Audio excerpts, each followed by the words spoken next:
after lunch when everyone is full and all they want is a siesta.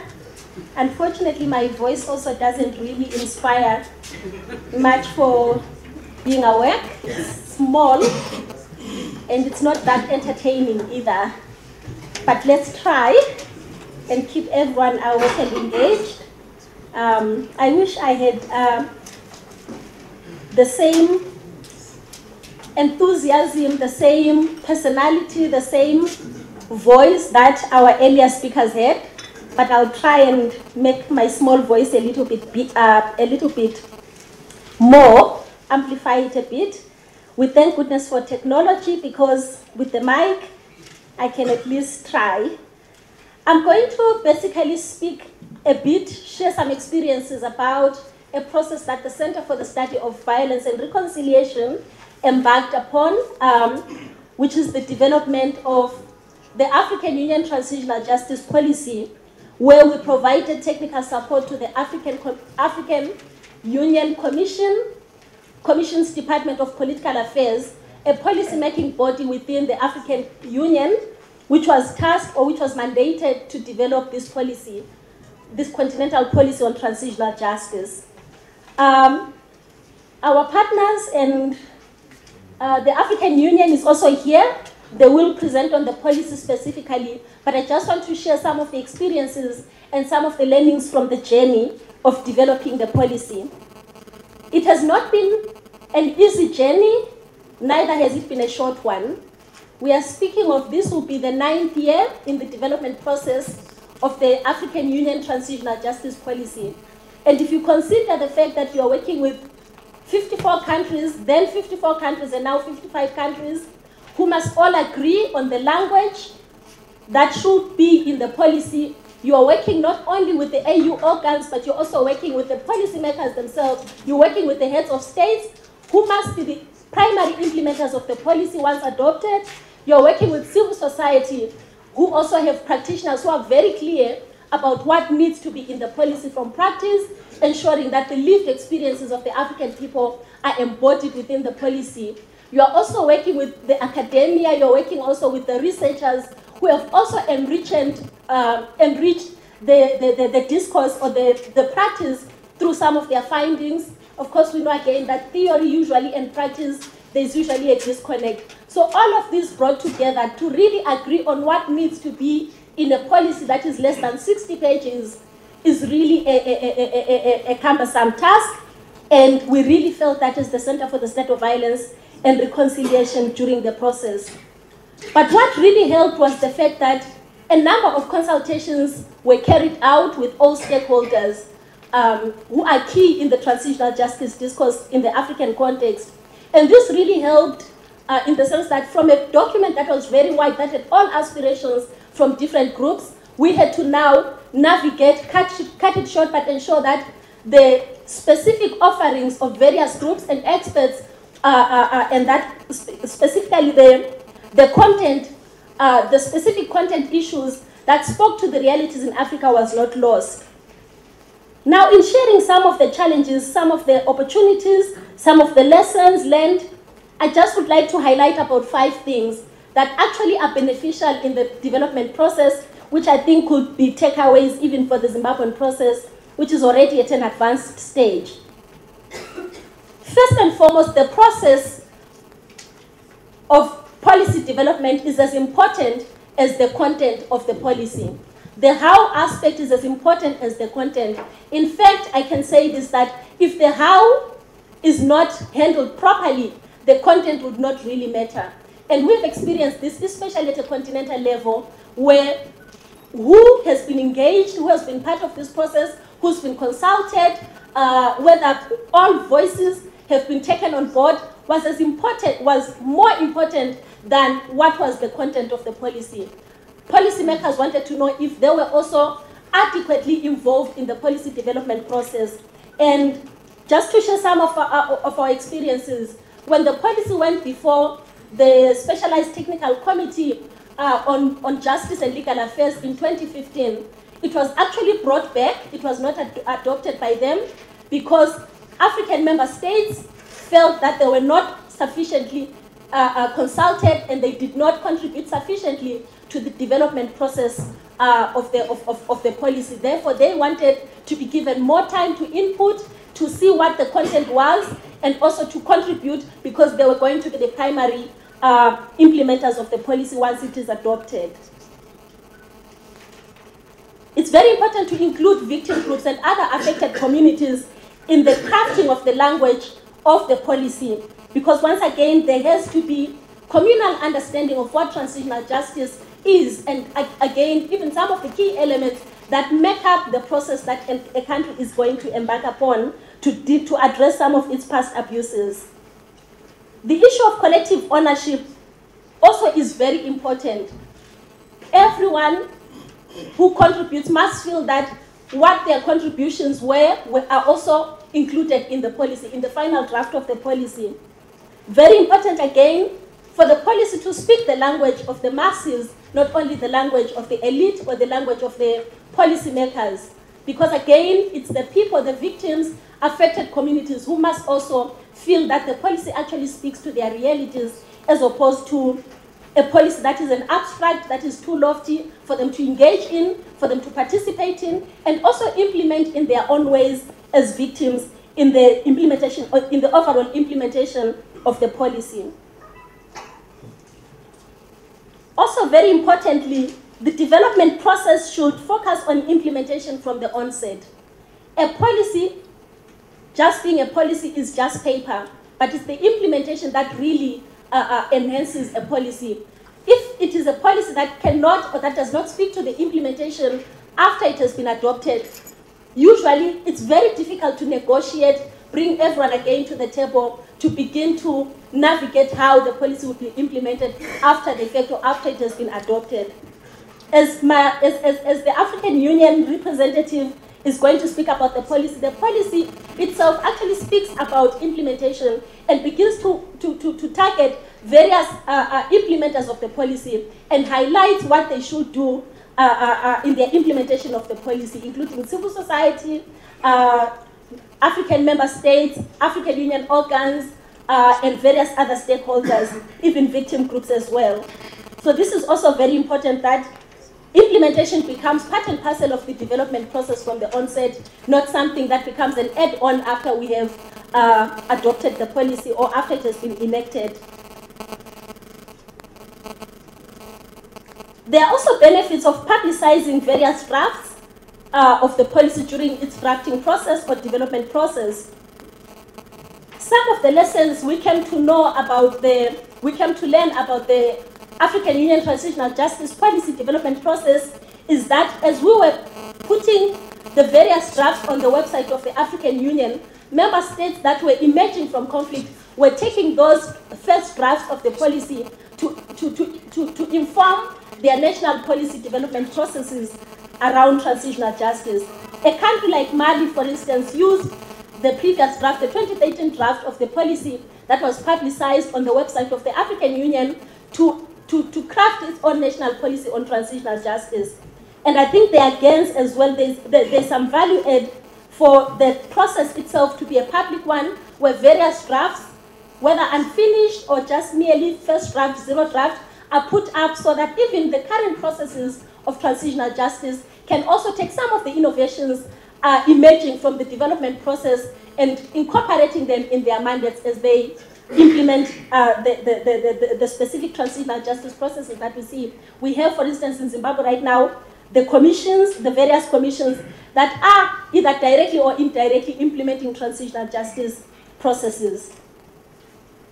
Currently, we have such countries like South Sudan, Sudan, Darfur, the Gambia, and Mali that are currently using the current draft of the African Union Transitional Justice Policy to inform their own national processes. The policy has not yet been adopted, but we are seeing the policy actually influencing some of the national level policy-making processes. So we don't need to wait for the policy to be adopted or to be enacted for it to begin to make impact, be it at a national level or at a continental level. Lastly, again, speaking about the process, the very connections, the networks, the contacts made during the development process actually help a lot in the implementation of the policy, or once it is adopted or enacted. Some of the connections that are made become champions of the policy.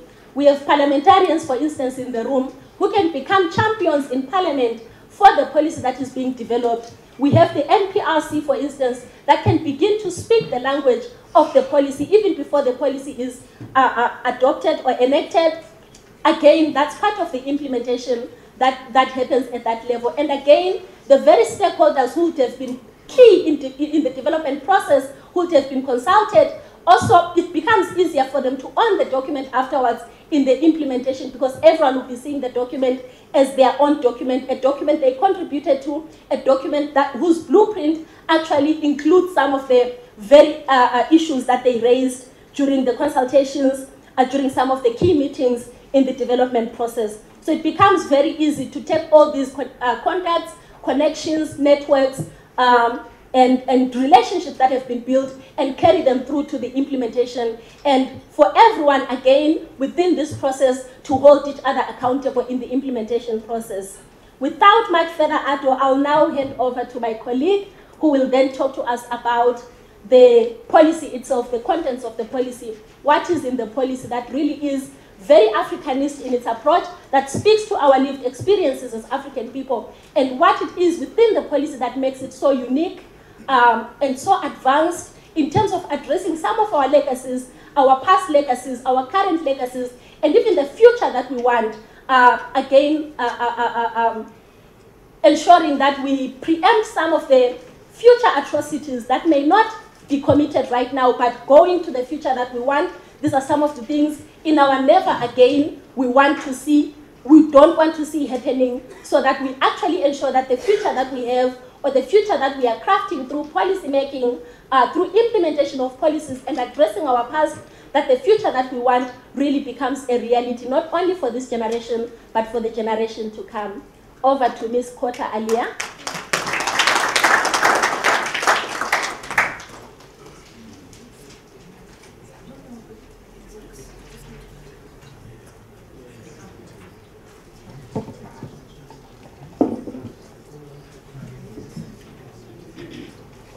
Yes. No, it's just something, but you have a presentation. Yes. All right, good afternoon, ladies and gentlemen. Following from our moderator, I'm also going to speak to you in my language. Salamu alaikum. In Arabic, meaning just hello, good afternoon. My name is Kot Aler. I'm here representing the Department for Political Affairs of the African Union Commission, led by Her Excellency Mrs. Minata Sesuma. And the presentation was actually supposed to be given by my director, Dr. Kabele Matlosa, who sends his apologies for not being here. Following from Anna, I will present the details of the policy, and I have a presentation so you can follow with me. So my presentation is basically going to, because Anna gave you a background on the policy and the development of the policy, I will skip that, sorry, go ahead, and talk to you about the goals and objectives of the policy, the rationale as to why it was developed, the principles, the indicative elements of the policy, and then discuss cross-cutting issues, and lastly, look at actors, processes, and implementation mechanisms of the AU policy. So as Anna said, the policy is a... Oh, thank you so much.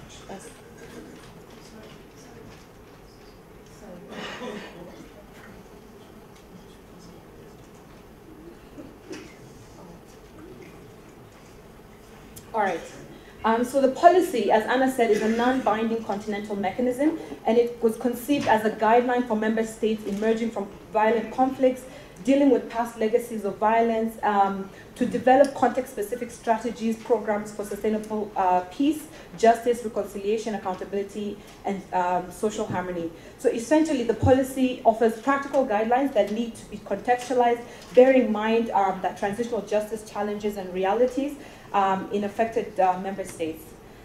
For the purposes of the policy, transitional justice basically refers to the various formal and traditional non-policy measures, institutional mechanisms that societies, through an inclusive consultative process, adopt in order to overcome past violations, divisions and inequalities, and to create conditions for both security and democratic and social economic transformation.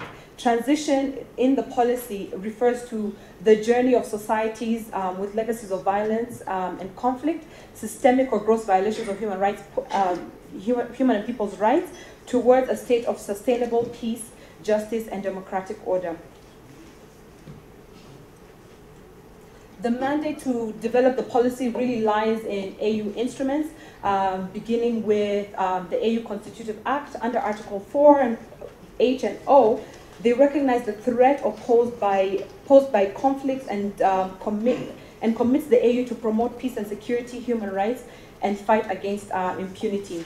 The protocol for establishment of the Peace and Security Council, also in Article 6 and 4, makes sure that peacemaking and peace building with regards to restoration of rule of law, including a comprehensive framework to address issues of justice and accountability.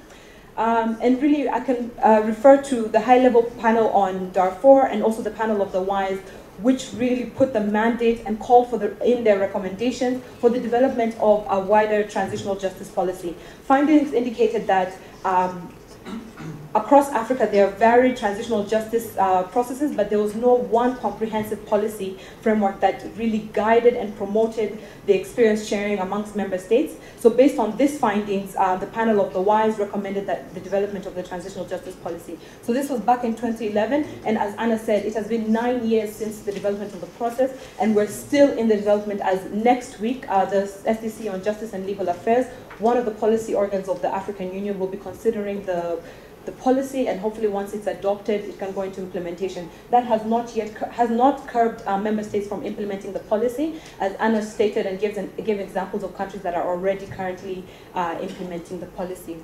Framed broadly through the policy is also the decisions of the heads of state and government. I will quote two decisions here from 2011, which is the decision of the Summit Towards Greater Unity and Integration Through Shared Values, which called on the African Union Commission to ensure greater synergy between the shared values of human rights, governance, democracy, development, peace, and security. And the following decision of 2014 named the decade of between 2014 and 2024 the Madiba Nelson Mandela Decade for Reconciliation in Africa, and basically calling on the African Union in collaboration with member states to take appropriate measures to promote reconciliation as a means of securing peace, stability, development in Africa. Moving on, this is just the development process, which I will not go through. As I said, we are currently at this stage here, consideration of the policy by the SDC on Justice and Legal Affairs. Moving swiftly to the objectives of the policy. So the overall objective is to provide the policy parameters on a holistic and transformational transitional justice in Africa, drawn from the AU instruments which I just named, like the Constitutive Act, Agenda 2063, the African Charter on Human and People's Rights. And the objectives really are to improve the timeliness and effectiveness and coordination of TJ activities, which is basically standard setting for TJ policies within the national system, ensuring that solutions are contextual to isolate the main issues, sustainability, coordination, best practices, construction of processes that will address social and political issues of the most immediate level, so ensuring subsidiarity, complementarity in local processes such as the Gacaca courts in Rwanda. And basically the rationale of the policy is to provide guidelines to translate comprehensive strategies for transitional justice into specific actions that empower affected countries to take the lead in developing restorative and transformative justice. And the policy is based on the principles of the African Union, which are listed above here, not to go through them all, but just to point out a few. For instance, African leadership ensures that the responsibility of developing a transitional justice mechanism is instilled and entrenched within African governments, and that stakeholders should respect this leadership. It underscores that transitional justice is first and foremost a political, rather a technical process. National ownership entails that process leadership and decision-making, whereby the design and implementation is led and driven by national stakeholders and emphasizes the primacy of national resources and capacities. Inclusiveness is a fundamental principle. addressing exclusion and inequality, distribution of wealth and power, which are usually traditionally the root causes of conflict. Context specificity basically draws on society's specific, what they specifically, how violence specifically affected those nation states. Gender envisages special measures are taken into account and ensuring that they address the gendered effect of violence and conflict in that country. Capacity building, basically, it ensures that all TJ processes need to have a capacity building aspect and component that strengthens the capabilities of the society to support and legitimize the national process. So the indicative elements of the policy basically are guidelines and set possible benchmarks and practical strategic proposals for the design implementation of an African process. And basically what I forgot to say earlier is the uniqueness of the African Union Transitional Justice Policy is that it is centered on an African shared best practices, and that is how it is developed. And these indicative elements, in as much as they are broad strokes, every member state should really contextualize their case and ensure that whichever indicative element that they do use, whichever transitional justice mechanism that they do wish to implement, have within them certain benchmarks which are listed in these indicative strategies, indicative elements. So I will go through the indicative elements. They might not all be contextual to the Zimbabwe situation, but just to give you awareness on what these indicative elements are. So starting with peace processes, the transitional justice policy basically underscores that peace processes are the beginning in which transitional justice measures can be taken into account.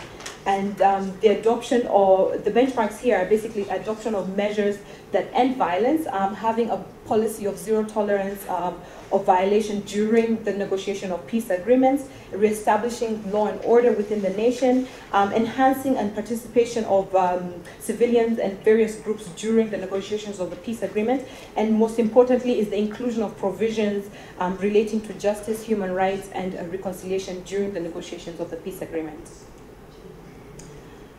Transitional justice commissions basically are legal bodies established to examine and address violations and abuses. They're public processes for probing society with legacies of violent conflict, systemic or gross violations of human rights, and they basically serve to establish a full historical record of such violations. TJ commissions may focus on one or a combination of a number of these objectives. So from examining and documenting patterns of human rights violations, providing a safe and supportive environment for victims, contributing to justice and accountability, and providing governance on an opportunity to underscore the separation from a history of human rights violations to obtain domestic political legitimacy. The benchmarks within having a transitional justice commission are ensuring a fact-finding mandate within the commissions, recommendations which are an outcome product of the truth and the TJ commissions, ensuring that it's publicized and disseminated widely once the commission has come to an end, and the implementation of the recommendations of the commission in dealing with denial and acknowledgement of what really took place during the period of conflict or violations of human rights. So TJ commissions should pay special attention, and this is when you can really take into account the gendered nature of violence, take into account SGBVs, how to address culture, socioeconomic, legal, and political status of women, and including in its report's recommendations, the advancement of women and girls' rights. Not only women, but also to ensure children are taken into cognizance and their best interests are taken into account during the whole process. So moving swiftly on, the African traditional justice mechanisms may assume the following characteristics: either acknowledging of responsibility and suffering of victims, showing remorse, asking for forgiveness, paying attention, or making reparations and reconciliation. And traditional mechanisms are usually used in tandem and as subsidiary mechanisms along the formal legal mechanisms that should be adapted and adapted to address justice, peace, accountability, social cohesion, and reconciliation. And the benchmarks for this are coming down to my notes, are basically the use of functional local reconciliation mechanisms to support the legal process. Reconciliation and social cohesion is both a goal and a process premised on building the trust necessary to a degree of cooperation between individuals and communities.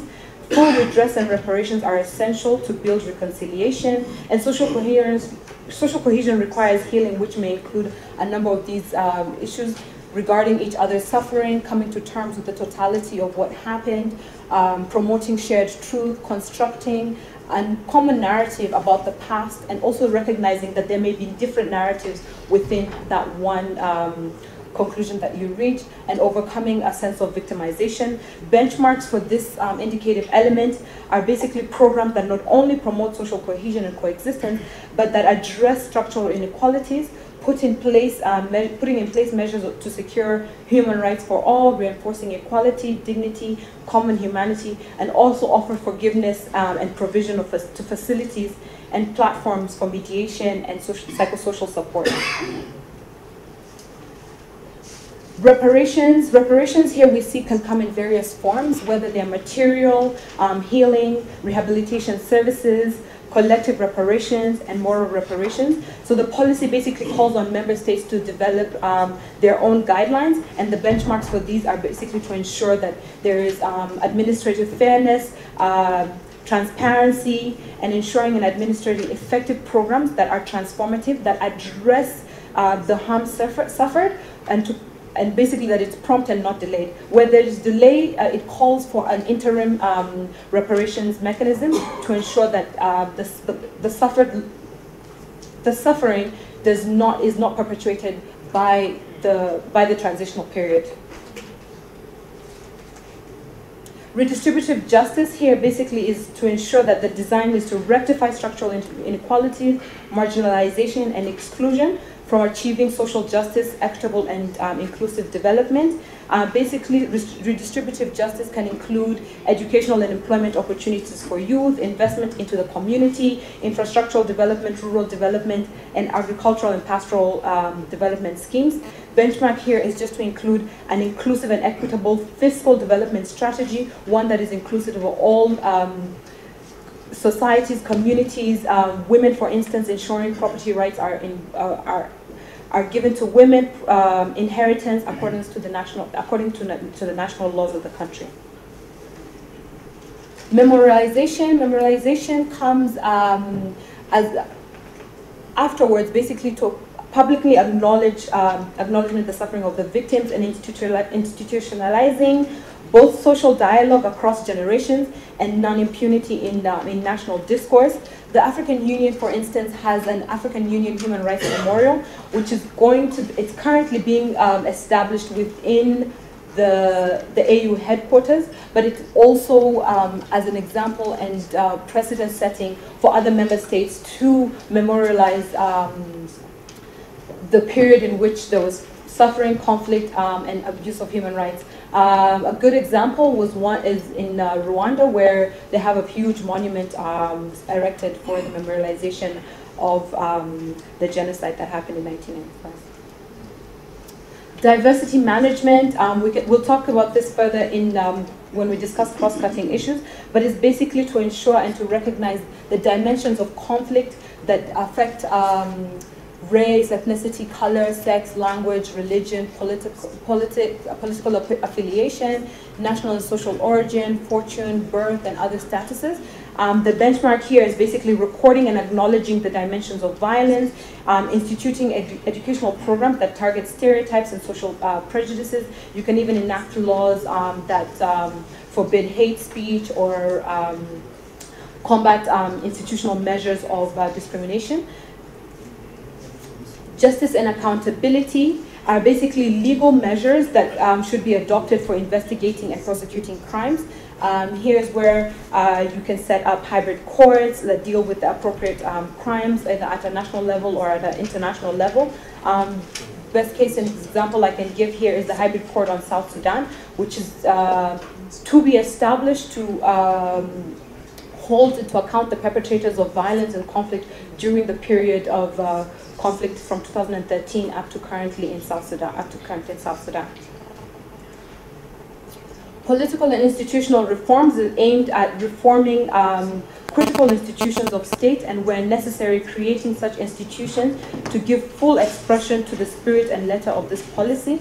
The benchmarks here are basically not only to reform the legal structures, but the security sector structures, judicial structures, to ensure inclusive and full consultative processes, adoption of legislation to incorporate international crimes recognized by Africa and international law, whether they're in the African Charter of Human and People's Rights, the African Charter on the rights and welfare of the child, or the Malabo Protocol on women, but also just to ensure that the standard is based at an international level, both on the continent and also within the UN level.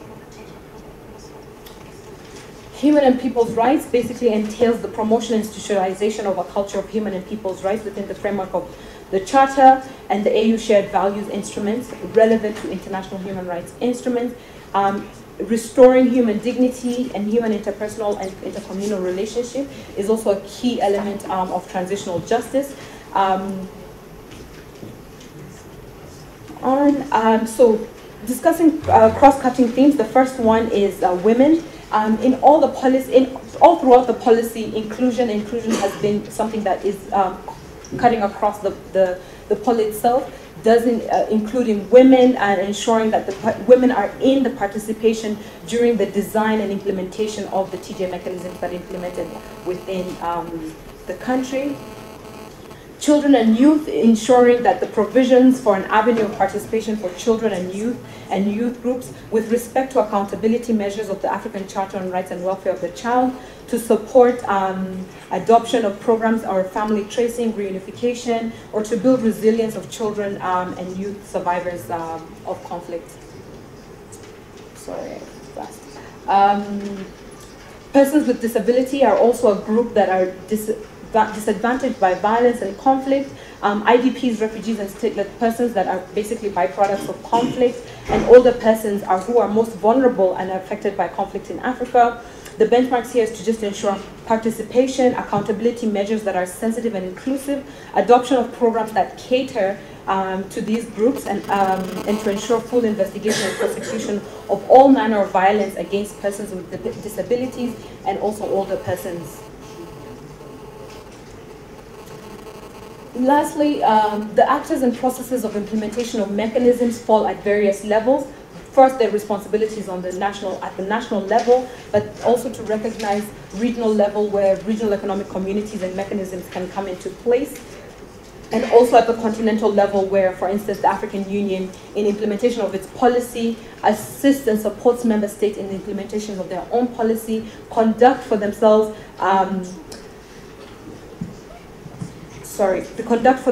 knowledge management, advocacy, monitoring and reporting and reviewing of all the policies and the mechanisms that have been implemented at the nation state. Non-state actors, civil society members have a huge role to play. Community-based organizations and the media should campaign and facilitate for the emergence of the necessary public national conversation that needed to be had during transitional processes. Faith-based and cultural processes should also be recognized and harnessed in order to offer community healing, reconciliation, and justice, and they have a role to play between inter and community dialogues, reconciliation, and healing. And resource mobilization. Resource mobilization is quite important to sustainability of transitional justice mechanisms, not only for the immediate effect of the people, but for the long term also, to also transcend intergenerational effects of conflict, and to ensure that there's national dialogue, that it's nationally implemented into the national budgets. That is something that the policy calls for. Regionally, that there's solidarity to resource mobilization, whether it's just to assist reparations or as a whole to basically keep the process going. Internationally, you can organize pledging conferences to include both state and private sector funding into a fund if there was to be creation of a fund. Knowledge management and advocacy is also very important. This really is a role for the AU to play in facilitating clear strategic communications both at relevant local, national, and regional actors to support the production of relevant research and studies and the collection and facilitation of best practices. Monitoring and evaluation, very key and important to transitional justice mechanisms. The AU here has a role to play in evaluating transitional justice processes and implementing such processes in accordance to the policy, as well as the participation and the role of AU bodies to assume in such processes. The AUC here has a responsibility to submit annual reports to the African Union, and the panel of the WISE, which basically recommended the development of a TJ policy, also has an advocacy role to play and a monitoring role that they have given themselves in order to play in different transitional justice mechanisms at all the member states. So that is the end of my presentation. Thank you so much.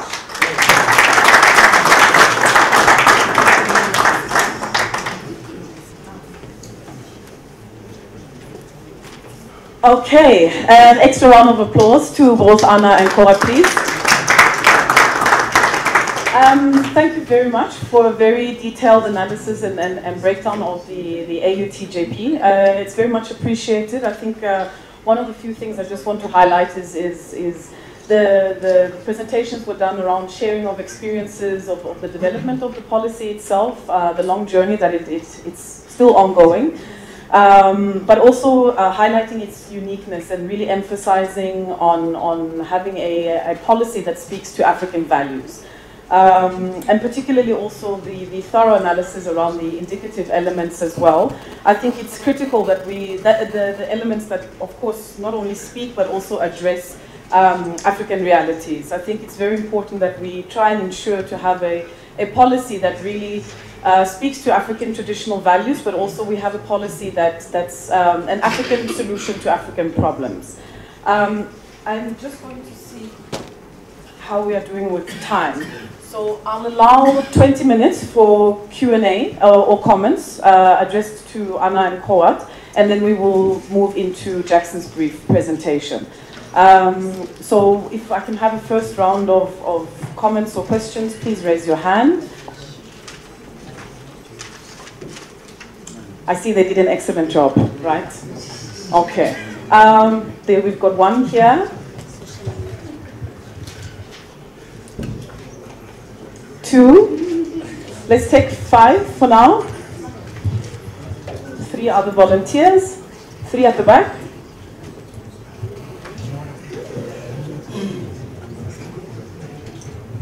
Let's try and have a gender balance. Any women who would like to ask a question? Thank you very much. I just want to ask the last presentation. The lady has mentioned... Sorry, sir. I was just waiting for 2 more questions and then we can start the Q&A. Thank you.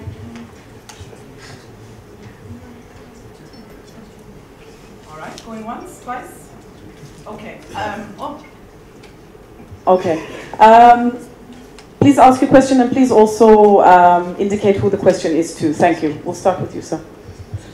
To the last presenter, I just want to find out in terms of the consideration by the African Commission in terms of all the conflicts that exist affect the rural population, and to what extent have you considered the participation in terms of information gathering and the needs of those who are in the rural communities, because it also hampers in terms of how they articulate their developmental issues in the community.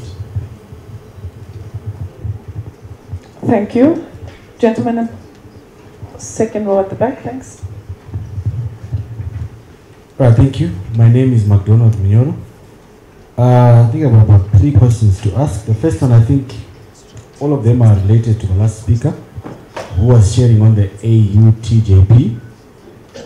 Just to ask and check. You mentioned that the process, I think, took about 9 years. And if you look at us as an African continent, one of the things that we should not be sleeping over are issues to do with issues of transitional justice. What has been the attitude or the political will that has made us take so long in terms of trying to deal with this particular policy framework? Because I think some of these reflections, even as we think of Zimbabwe, they could also even guide us. Because we could be saying in Zimbabwe we're almost there, but because of some of that political will, it might mean that we take equally the same amount of time that was taken at the AU level. Then my second question goes around mention of some countries which are already implementing the AU TJP. I think earlier on in the morning, Nomfundo talked about the paradox of transitional justice. In the few countries that are beginning to take certain elements of this policy framework, are we seeing any positives in terms of trying to deal with issues of transitional justice, or we are seeing, you know, the trend being continued? Because even for Zimbabwe, this could also then guide us in terms of if we need to do certain things differently. Yeah, that's all. Thank you. Thank you very much. I've noted you. Gentlemen, all the way at the back, please.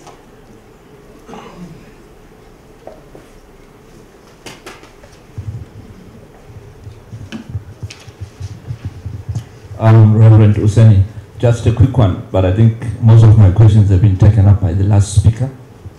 In terms of Zimbabwe, after having listened this morning to the commissioners and what we've been saying, to the African Union Commission lady, do you see us being able to adopt this in the near future, or would you see it fitting with what we are trying to do? Do you think this will be acceptable within the Zimbabwean court, from your own analysis, having looked at other African contexts? Thank you very much. Last question from Blessing. Thanks. My question goes to Aliyah. Just to find out from your presentation how the framework interacts with other mechanisms for accountability by the African Union.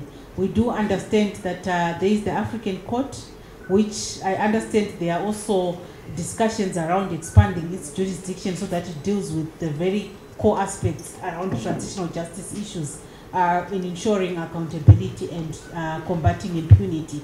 How does that interact with the all those other mechanisms? Thank you very much for your questions. I'll open it up to my panelists. You can sit there and use the microphones if you wish.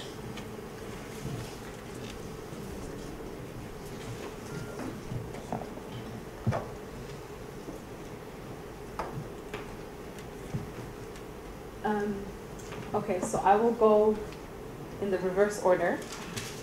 So your question was basically whether the court, how the court complements the other TJ mechanisms. The other way around. The court is already there. The policy, how does it interact with the already established mechanisms? Right. Okay. So the court deals with justice and accountability in that manner. What the mechanism also advocates for is reconciliation and healing. So as the mechanism that I went through, the indicative elements that I went through, are not only necessarily to ensure justice and accountability and non-impunity, but also to ensure there's an aspect of healing and reconciliation. So healing and reconciliation complements the accountability aspect of it, which is provided by the courts or any other court structure other than the African Court of Human and People's Rights, but other hybrid mechanisms, Sierra Leone, South Sudan, are complementary in that aspect. I hope I've responded to your question.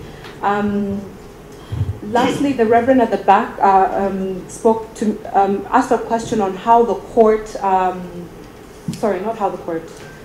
the policy is going to be adopted in terms of the Zimbabwean context.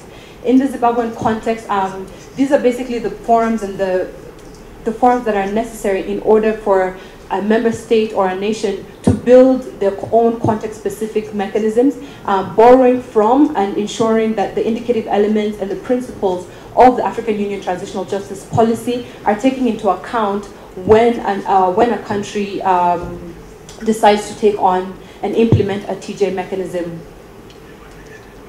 The gentleman also asked a question about countries that are already implementing the AUTJP. Are they seeing any positives, or is it basically continuing the trend of impunity? The countries that are currently implementing the policy, for instance, South Sudan, the Gambia. In the case of South Sudan, the policy is informing their own TJ mechanisms, which they stated in their peace agreement, for instance, that was currently revised, that it should go in tandem and complement the justice aspect, the accountability aspect of it, which is the implementation of the hybrid court. So civil society within South Sudan are driving the process and ensuring that the government is ready to implement a transitional justice mechanism that is complemented and seeks to basically pull out what the African Union Transitional Justice Policy is stating in its principles and its indicative elements. So I mean, it's also very early in the case of South Sudan and the Gambia to see whether, or to assess whether it's a positive turn or not. But the fact that they are implementing and using the AU policy, I would count that as a positive element. Whether the policies, whether the mechanisms that they use or come out with at the end of the day, really we have to wait for it to take off, for the process to continue in order whether to evaluate if it has been a positive influence or continuing the trend, if you understand what I mean. Attitudes and political will, and why the policy development has taken this long. So, as Anna told you, in as much as the consultations, first the consultations had to take place, wide consultations, and to link this with the first question that was asked, to include not only the biggest voices, but also to include rural voices and people that are coming from disadvantaged backgrounds. So the consultation process was one that needed to be extensive and also which took time.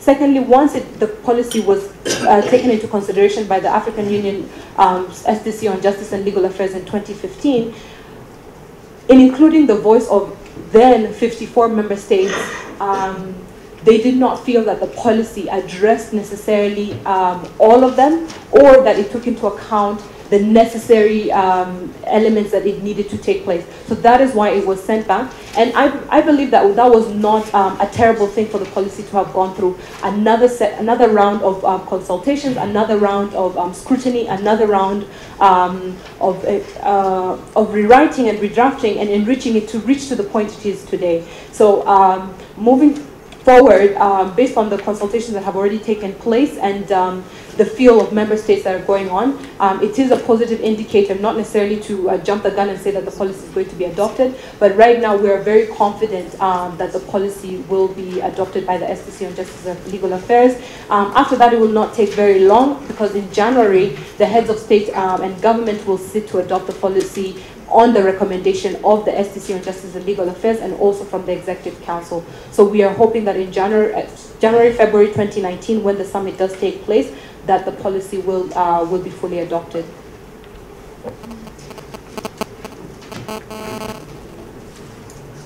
Thank you. I'll just add to what Kota has said around some of the issues. In addition to what she has said, so around the issue of attitudes, whether there is political will, why these processes take so long. I think also from our side is the Center for the Study of Violence and Reconciliation. Part of the challenge, for instance, around political will was that when this process started more than 8 years ago, you couldn't even say the word transitional justice in the corridors of the African Union. It was a taboo, literally. You couldn't say the word because member states associated the word transitional justice with accountability. So to them, when you spoke transitional justice, because of the international conceptualization and the push for accountability, they felt you wanted to take them to court. So it really took a lot of advocacy and sensitization to have them finally understand that transitional justice is much wider than just accountability. Accountability is just that one element, but we still have issues of healing, we still have issues of peace, issues of reparation, for instance, all of which are indicative elements of transitional justice, and the country need not implement all of them. You take what is possible, or you sequence them according to what is available, the context, the landscape, towards building sustainable peace within a country. So all of that had to be done through advocacy work, much lobbying, sensitization, popularization of the terminology, the terms, transitional justice, and again, how it's different from accountability, for instance.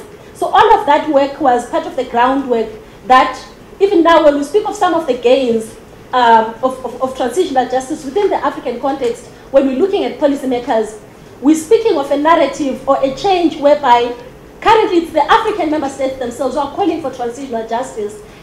TJ has become a song that they sing. They call for transitional justice. If there is crisis somewhere, they actually push for or recommend that a transitional justice process should be the process that takes them forward, moving towards peace or transitioning from, be it election violence crisis or political crisis or authoritarian rule, towards moving towards peace. So previously, we had a zero tolerance on even the word transitional justice, but we have seen the change in attitude. It is possible to have this change even within a country like Zimbabwe, where maybe the understanding of policymakers would be narrow, but this can be opened up through advocacy initiatives, sensitization initiatives, until a society is on one page on what actually transitional justice means, and a case can be made on the importance, on the need for transitional justice policy in Zimbabwe that will actually begin to move us away from an ad hoc approach to crisis as it unfolds to a more concerted, targeted, and clearly outlined process of how we move out of a specific crisis towards promoting human rights, again towards building sustainable peace. Because again, without the policy, as Otto rightly said in the morning, we are going to continue in this firefighting process whereby we make up a commission now because we need to deal with what has happened on 1 August. Something happens in the future, we need another commission. But if we have a policy, that policy will be what will be implemented to deal with the atrocities as they come up. So the policy will be a template or a blueprint on how do we engage when we have had a crisis and gross human rights violations, for instance. Just maybe to add again on some of the questions on what Kota has already said. So the strength of the African Union Transitional Justice Policy is that it is sort of a compendium of best practices across Africa on various elements of transitional justice. So the best practices are what make up the benchmarks or the indicators of success of each element of transitional justice. And again, it has targeted our realities and our lived experiences as African people, addressing those very issues that affect us as Africans. We Africans have had a legacy of colonialism, for instance, that actually came with its attendant marginalization, exclusion, and so forth. So even the very elements of transitional justice within the African Union Transitional Justice Policy actually prioritize issues of redistributive justice, including redistribution of opportunities, redistribution of access issues which have been denied to the larger population in most African countries, redistribution of resources, and redistribution of property, for instance, which are some of the legacies of our past in Africa. This is prioritized and clearly articulated within the African Union Transitional Justice Policy. Restorative justice, again, is a key component of the African Union Transitional Justice Policy. And again, issues around diversity management, as Kota said, as Kota also presented. This is very unique to the African experience, where we have ethnicity, we have tribes, different tribes, we have a number of factors that can actually lead to polarization that we need to actually, even as we move forward after conflict or after authoritarian rule, or after whatever process that would have polarized us as a society, all of these need to be managed in a way that actually moves us together with one voice, unified, moving forward. So these are just some of the issues that are really key and important for us as takeaways from the African Union Transitional Justice Policy. So yes, indeed, it is possible to change these attitudes. It is possible for Zimbabwe to take less time than it has taken the African Union Transitional Justice Policy to be adopted or to be where it is currently. I think, again, it is about learning from some of these processes and taking some of the best practices moving forward and implementing them as opposed to actually, making our own mistakes or learning from our own processes that are divorced from what has happened elsewhere. I think what I really like, again, is what a commissioner said in the morning, that they went out and collected, learned from other jurisdictions what has happened, what has worked, what has not worked. Those learnings actually ensure that we don't make some of the mistakes that those who went before us made, that even our journey becomes faster as we move towards consolidating and adopting a policy that speaks to our lived experiences and our realities. Thank you. All right, thank you very much for the questions and the comments from my panel. I will allow 2 more minutes if there are any urgent, quick questions or comments.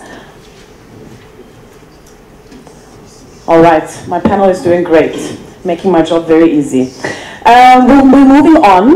Mr. Jackson Odong from Refugee Law Project from Uganda will make a brief presentation on Uganda's transitional justice policy with the aim to hopefully plant some thought-provoking seeds in your minds that will hopefully grow as we go into our breakaway sessions later. I will give information after his presentation. So without further ado, Jackson, the podium is yours.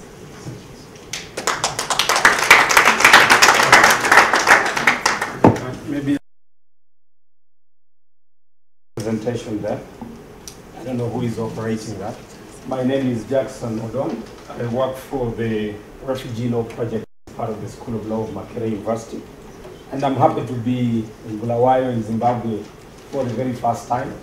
There were a couple of faces we met before, but I just want to issue a disclaimer that if you don't like what I'm going to say, please crucify me during the breaks later on.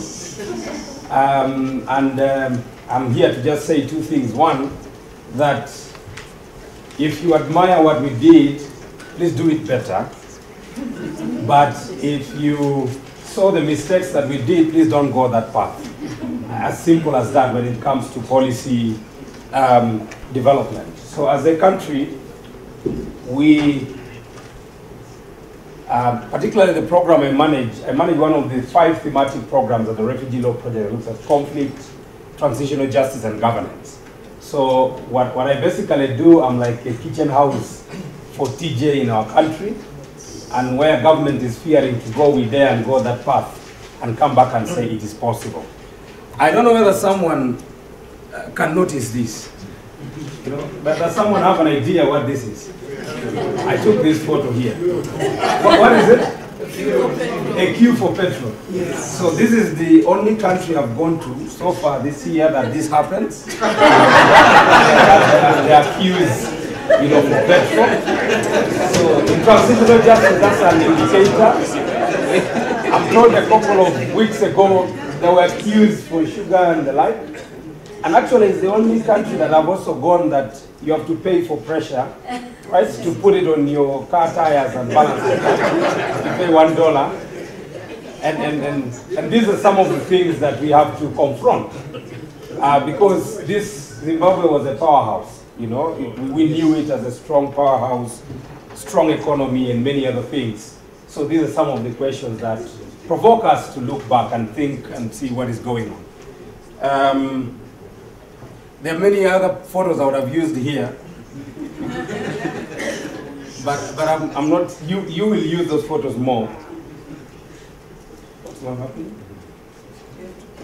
I have to pay. Please pay for me this. Okay. Oh yeah, so they have paid for me. Am I going back or front? You? Yes.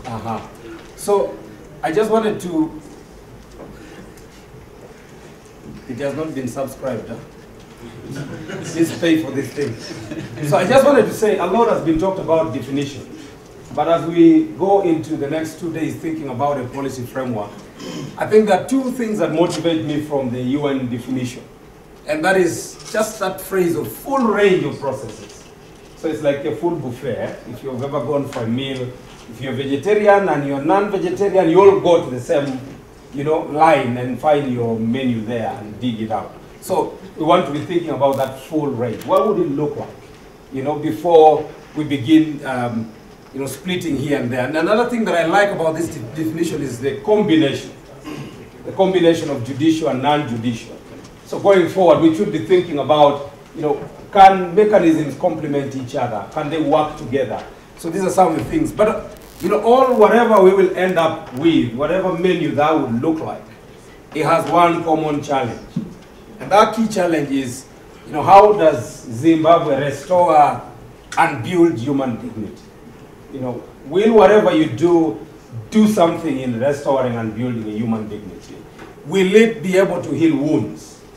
Will whatever you propose be able to amend fractured relations?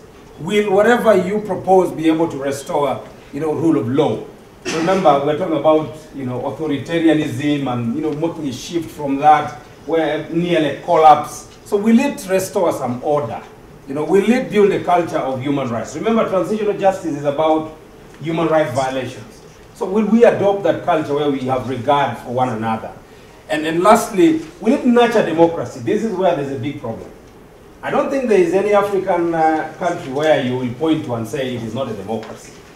If you ever say that, you'll be deported. And if I say that now, I am sure that I will be on my way, back to Uganda. But I think what I want to say here is that we are more concerned about the quality of democracy, not just any democracy.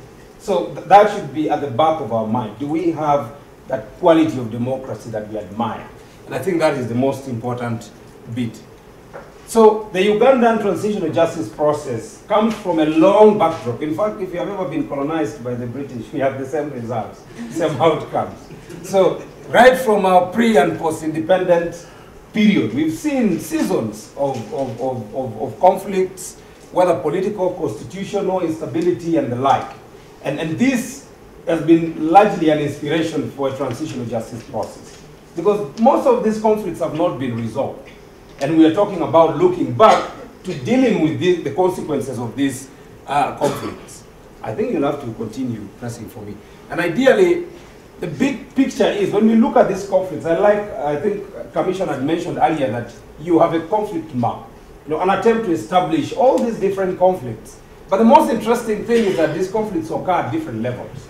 But you want to dig out those that have a national character, that would be able to shape what you would consider as a national policy framework.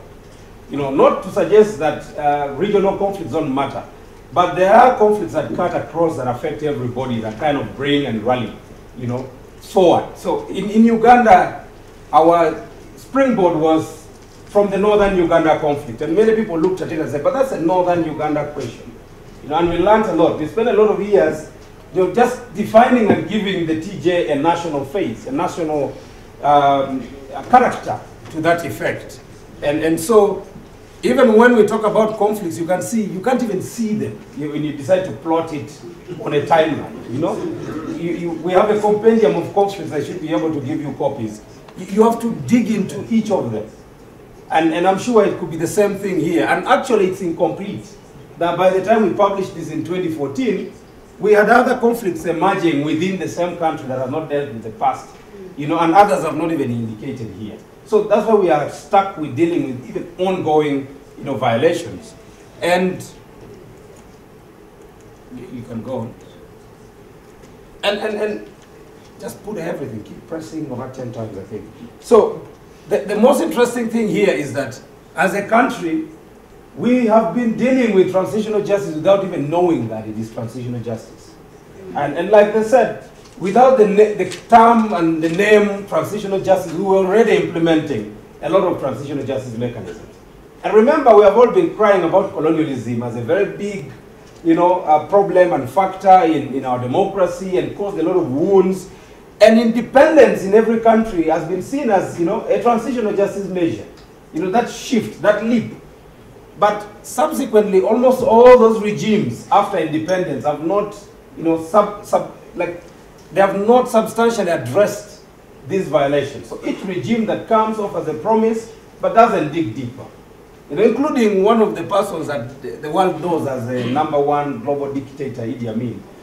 He set up a commission of inquiry, something that was considered the first commission, first truth commission globally. But this is somebody that was seen as a dictator, and we didn't know that was transitional justice. And a number of other things that you can see until up until 2006 is when we stopped and said, can we take stock? Can we look back and see how far have we come? And then we realized that all that we are doing were attempts to resolve that past. And I'm sure Zimbabwe has been in that path. And I think that is important for us. But it was in the Juba peace process is when we woke up and realized and said, I think we need to proactively engage with this. We need a framework. And I think that's where a policy framework matters. Because all these were like ad hoc mechanisms, according to will of our leaders, whoever, including whoever is accused of perpetrating, sets up a mechanism and that's it. And then until that time when we're on the round table is when we realize that it's not just a government function. Civil society can set up mechanisms because there are some mechanisms that government fears to undertake, and that became important. But there is a big confusion if you go ahead.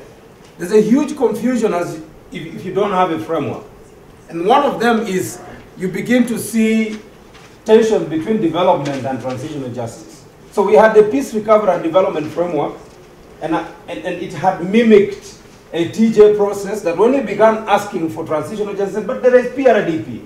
I said, but that's a development framework. We need something deliberate.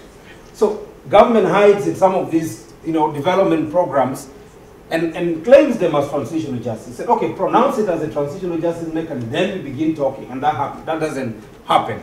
So advocacy for transitional justice remains a top priority across. And so I just want to highlight a policy framework for the Ugandan case, and I hope it applies for you as well. And I think that the most important thing here in this slide, if you're sleeping, you better wake up, because this is where everything ends. And don't ask me a question, because I'm answering your questions now here. Yeah? So, we're talking about policy development, and what is the rationale of that policy? So it comes from the backdrop that there have been massive human rights violations. All of us agree in that. Government, opposition, whoever you are, we agree that human rights violations are bad, they have happened, and those abuses have been terrible. Some of the examples look like this: death, disabilities, disrupted development efforts. We can talk about many of them. Frustrations in our justice systems, and go on and on and on. But we are saying that we've attempted to deal with this in an ad hoc manner. And despite those various attempts to resolve this, justice, accountability, and reconciliation remains a song. It just remains a song if you don't have a policy framework. And if you go ahead, you realize that the lack of an overarching government policy, at some point you find that, okay, our legal frameworks look inadequate. They're not sufficient. And the inadequacy relates to more like dissatisfaction in our justice system. And this is where we take long. When governments come, they look at the judiciary and say, but we have all it takes, to fulfill these things. And then they take many years to realize that these mechanisms are inadequate. And by the time we're waiting for that, there is even no appreciation for traditional justice mechanisms. I think in Zimbabwe you have, they call it what? Heal Zimbabwe Trust something. There are many of those informal mechanisms that are trying to deal with local ways, community ways of healing communities. They're not even recognized at all as very important. We feel like going to court solves everything. If court has pronounced, that's it. You go back and sort out your mess back home. And yet that is an important thing keeping people apart. And as such, the more we keep ignoring this, it threatens our national peace, it threatens our sustainability, it threatens our security. I saw a billboard when I was coming from the airport. I the driver was moving very fast, so I didn't take a photo, but I know you have liked it. I don't know whether you've seen it. That billboard was saying, for peace, security, something company, and it had dogs and cameras. Have you seen that? That's dogs and cameras, eh? But it has peace, security, something. And I'm like, oh, have they privatized peace now? Peace. You know that there's a company that realizes peace. You see that signpost along the way, you know. But what I'm trying to say is that if you don't deal with this, it threatens the peace you have, the security, however much you talk about it. And that alone, you know, forces us to think around this toolbox, which has already been framed and defined by us. But I want to say that don't confine yourself to this toolbox. It's only a starting point. You might not need all of it. It's like a toolbox normally. Some people have always said, if your car deflates and you are in a certain place, some people improvise and get a stone. I've seen that many times, and put a car jack on a stone, and they're able to jack. And I'm like, but where is the stone written in your toolbox? You know, how come you got a stone and helped you, you know, fasten your car? So this, to me, should give us an idea about why a policy framework is important and why transitional justice should be our business. So I'll run through this now. More like I've said, our policy development process has been long. Don't go our way in that fashion. 9 years is a very long time, you know, and it started with a lot of studies, those consultations, very good consultations, but they take forever sometimes. So we have the Justice, Law and Order sector, which is a government body, institution that was mandated to oversee the development of a transitional justice policy. To us, that was a good gesture of government commitment. But on the other hand, it was like a way of slowing it down, eh? Because they kept doing a study in 2009, then we had to wait, and then in the same year they did another study on criminal prosecutions, and then they waited for 2 years and realized that, oh, traditional justice mechanisms are important. Let's do another study. So they did another study, you know, because civil society was saying, but you're missing another point. You know, it's not just about formal. So let's do a study. They do another study, and then it takes us another 2 years to come up with a draft. First draft, you can imagine. You are all experts here, and you take 1 year for a draft. And before we could know it, it took us another 2 years to come up, moving through draft 1 to 5. You know, and that was about negotiating and thinking carefully and, you know, excluding some other things that are important, and victims tell you, you are excluding us. And what will that policy do for us? So we should be careful about that. And then finally, last year, we find what we call the final draft policy. By the way, our policy is not yet approved, so you don't delay. In fact, embarrass us by approving yours so fast. And the AU, I think, will move faster than us. And if they do, then we will ask the AU to give us sanctions. You know, I mean, this is now advocacy. So I'm saying move faster than we do, and that's it. But this policy is very interesting. If you read it, you just get excited. You know, because it's been built strategically. If you look at it, you see government commitment, you know, in its adoption. Very nice. You know, you see that it's even aligned to our constitution that provides for these frameworks. You see that, you know, it establishes, it seeks to establish these institutions, you know, that would facilitate this process, and it has the right language. And above all, it even demonstrates our regional and international commitment. So it's not just about Uganda. It's more sensitive to how we interact with our regional partners, our regional countries, but also in terms of international commitments with those other mechanisms. So it's that nice. And when you look into it, its policy goal is very fantastic. You know, you look at it and it's kind of like all-embracing in that fashion. You know, to enhance legal and political accountability, promote reconciliation, foster social reintegration, contribute to peace and security. You feel like, wow, eh? That's where we are going. And the objectives are very interesting as well, including the specific ones. Now, this is where you will focus on, you know, to kind of create the flavor of the policy you want, to reduce it to those specifics that you feel are very important to your context. And in our case, we had things like formalizing the use of traditional justice. Like I said, we have so many tribes that the Berlin process just split people, and we look like, you know, units and entities of its own. And like my brother mentioned earlier, they all look like nations and countries of their own. And they actually pay more allegiance to those little tribes and their kingdoms than they would pay to the state. If you go to Buganda, people prostrate behind the king, in front of the king. They will allow him to walk on their backs. Let the head of state come. Nothing like that would happen, you know. So these are some of the things, and we say these are very influential and important. Reparations is an important requirement and need for many victims. You know, you took away a lot of things from them. They're like, pay it back, you know. Pay it in the currency that we knew, you know. And I know that currency might not be there, so we have to grapple with it a lot. And addressing the gaps of amnesty. This is another interesting one, because in many times our democracies have been built around compromises, you know. And many people who are big perpetrators are in positions of power now. So how do you tilt that balance? How do you enable these processes? And when we talk about disclosure, how do you enable disclosure in a face that I'm seeing the minister as my former perpetrator? You know, very tough way of dealing with that. And of course, truth telling is important. We can't run away from that.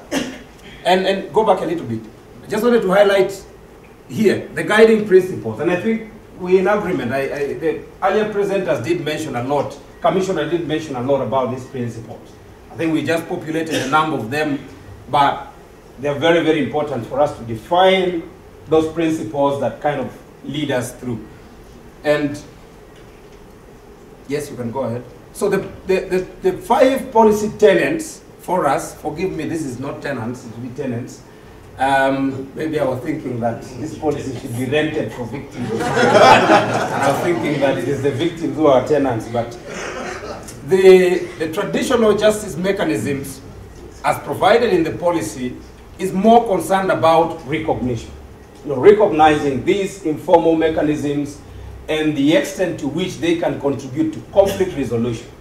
You know, in a continent we can't avoid conflict, we will always have it. But how we deal with it matters a lot, and how we transform it is very important. Maybe in the long term it will be history as well.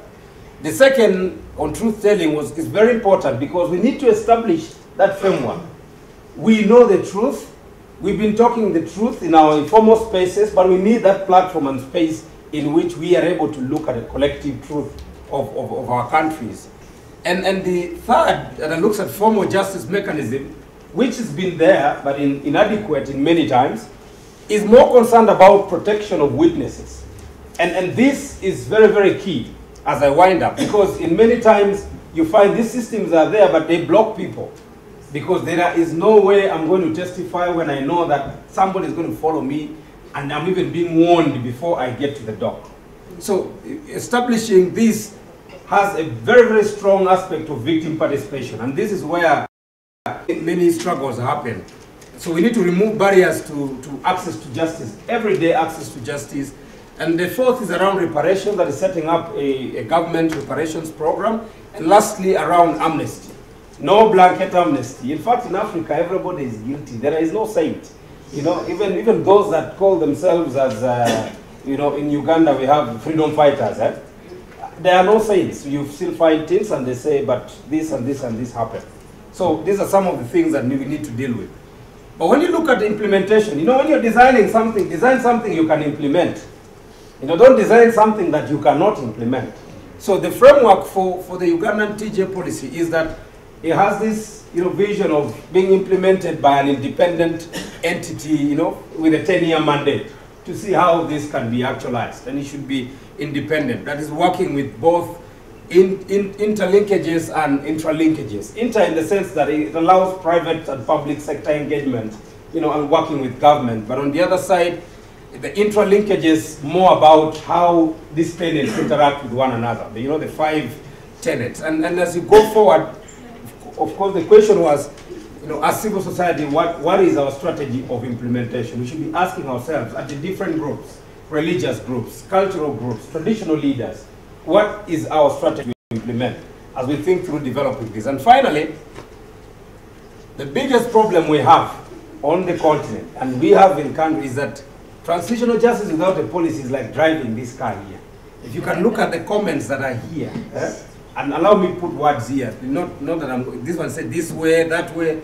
Ideally, what this means is that we are in a bus with no consensus, very smart people. We seem to know where we want to go, But we are stuck thinking that, okay, one person has the vision, and that obviously sometimes is the head of the state. The technocrats are saying, we know what to do, it should be this way. You know, who are the conductors of this bus? And the passengers, some of them have said, but we have arrived, you should listen to us. We were there before. Those are the veterans. Eh? They tell you, we've seen this, you know, you're making this mistake again. Nobody listens to them. Others are saying, please, let's go slow. Maybe those could be young people, whatever, who don't know anything. They're like, you are rushing. And others are saying, but why is the driver a woman? Eh? Or why is it a man?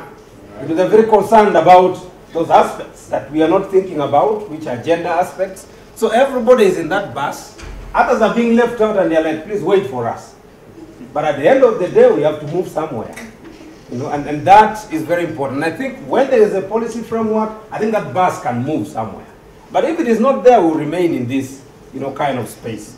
So finally, if you repeat a lie often enough, it becomes not truth, by the way. It becomes politics. You know, and that's what our leaders often do. We are going to pass this policy. In the next sitting, then the sitting comes, and they say, there was an emergency sitting. Somebody died. You know, and then they say, we shall pass. So if you repeat that, it becomes lies, and people become impatient, and they think otherwise. So, and then of course, you can't silence truth with bond. Eh? Even if you use bond plus dollar plus whatever, even shilling, it will not silence truth. You will be playing around with policy. So we have to be careful about this. Otherwise, all has been said already. Transitional justice policies are a process. They are not a one-day thing. And we need to be thinking about those long-term processes. Thank you.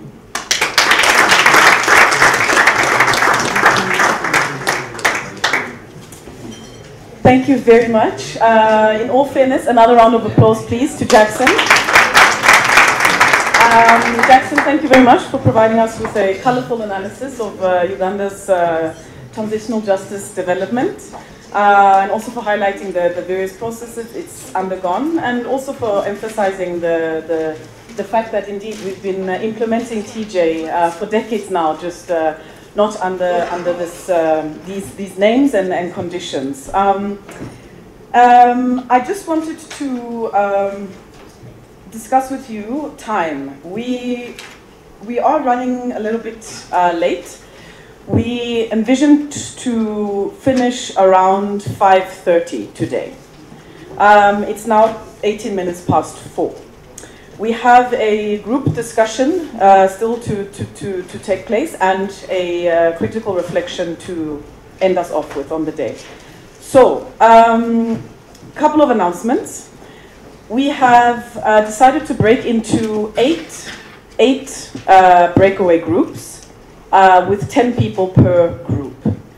There will be 2 groups of under the same sort of headline. I will announce them shortly. In the groups, we ask that you appoint a chairperson and a secretary, and also someone to keep time. What we would like to do in the groups is for you to really just draft sort of key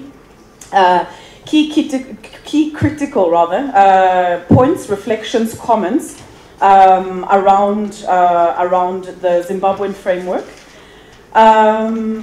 with the aim to come back, reconvene, have the chairperson give a very brief report back in plenary, which will then smoothly take us into the last session, which will be presented by Otto and Jackson. There are 4 themes. The first theme is the right to know. The second theme is the right to justice. The third theme is guarantees of non-recurrence. And the last theme is right to reparation. So there are 4 themes, but we'll double up on the groups. Are you with me? Are we together, colleagues? Yes. Okay, good. So 10 people per group, 8. So then, in essence, there will be 2 right to know groups. There will be 2 right to justice groups, 2 guarantees of non-recurrence groups, and 2 right to reparations groups. Before we break into the groups, and I also encourage you to be creative with the space. We've got this room, we've got the room over there, we've got a lot of outside space. So just find your corner. And then the last announcement is Miss Sherry Apple would just like to make an announcement about tomorrow's excursion before we go into our breakaway groups. Thank you, Sherry. Hi everyone. I just want to brief people just a little bit about the groups tomorrow. There's going to be 5 different sites of memory which people are going to, and mostly they're quite specific. And I think again one of the messages from that is that there's barely a homestead in Matabeleland that isn't a site of violence. Okay, if we're talking about Gukurahundi, you don't have to go to some detention camp, okay, to find a site of memory of violence. Okay, there are many. And what's very important tomorrow is that we get away early for various reasons. Firstly, tomorrow, if any of you have looked at the program, is a very long day. But if we start on time, then I think that's going to take pressure off the end of the day. As you can see today, we started late, and it just becomes, things just compound. And also it means traveling when it's cool. I just wanted to say Matabeleland is very hot at the moment, hotter than Bulawayo. Don't bring your jackets, wear your t-shirts, dress cool, okay? The main site, please bring hats, because quite a few of the sites involve walking around, okay? From, this is where someone died, this is where they were shoved in the ant bear hole, you know, that kind of thing. So please wear your hat. One of the sites is in Bulawayo, which is in Tumbani, where the uprising took place, and then the other 4 are in rural Matabeleland South. Yeah, so those shuttles which are going furthest will have to leave earliest, which means 6:30 sharp. And Zikama is drawing up lists of who are going to be in the 2 earliest shuttles, but I mean all of them will have to get away, you know, by 6:45, except the Ntumbani one, which can leave a little bit later. And then Ntumbani, everyone will be going to Amagugu Heritage Site, okay, which is Patisa Nyati has kindly agreed to host us there. That's his site, which is about 60 k's out of town. So everyone will get into that rural setting, okay? Even if you're on the Ntumbani tour, you're going to get to that rural setting, and there are victims from other areas, and including from that area, from Amagugu, from that area itself, okay, who will be there to talk to people at the centre about their experiences. We've allocated quite a comfortable amount of time for those field trips, as you can see. Maybe we'll get ahead of the schedule, okay, which would be great if we get away on time. But we wanted to leave a lot of time because we don't want to push community members, okay? If victims want to tell their story in a very long way, or if it takes them a while to warm up to the fact they've got 20 people looking at them, then one has to, you know, accommodate that reality. So we didn't want to put, you know, come on, tell your story quickly. We've got to jump back in the taxi and go somewhere. Okay, so we're trying to take that sort of time pressure off the trip tomorrow. But yeah, please just dress casually, be prepared for a relaxed, I think interesting, you know, and quite varied day, but hot. Okay, so yeah, if you can just be prepared for that. Thanks.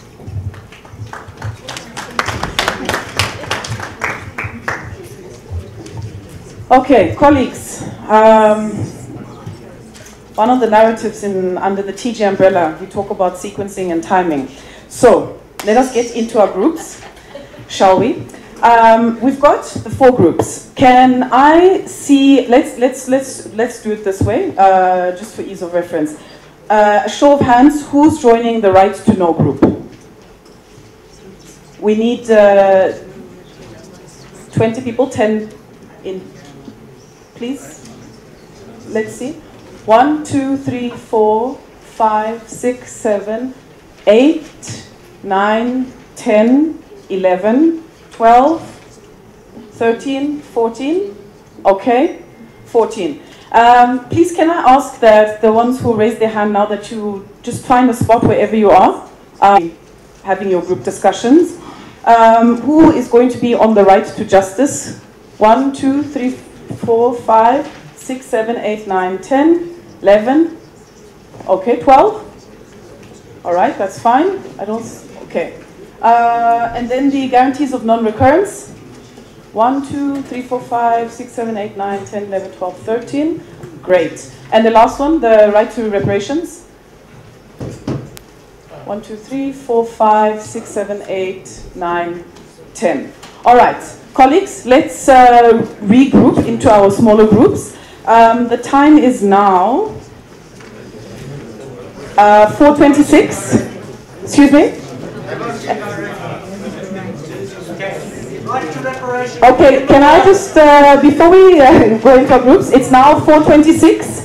Can we please aim to be back here at 5 minutes past 5? 5 minutes past 5. Thank you.